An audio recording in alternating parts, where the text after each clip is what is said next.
I think I started at about 14 years old working at what is now Trump Marina, what was then Trump's Castle, in the marina section there. I was docking boats, I was tying up boats, electrical systems, washing boats and decks and these kind of things. It was probably the lowest rung of the ladder within the organization, but it was a great thing to do for a summer. It was away from home, it was a real job, and it was a good time. Well, I was the first of the siblings to come work in the company. Then Ivanka joined a couple years later, and Eric a couple years after that. And we all work very closely together, so I think there was a good element of mentorship initially when they came in, but they're both very intelligent people and very quick studies.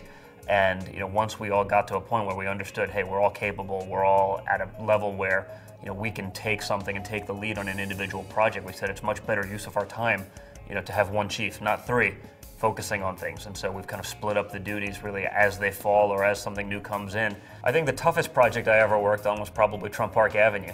And it's probably also the one I'm most proud of. I think it was the first job where I really started to be able to get some autonomy, to kind of break away. It was a 1927 building that was a full retrofit. So behind every wall there was a new surprise. And I came into the project really helping out with construction. And because it was so interesting, because it was so difficult, I kind of took responsibility as people said, oh, I don't want to deal with that issue, so I took it. And then the next thing I knew, I kind of looked around and realized that I was actually kind of heading up everything, and it became kind of my baby.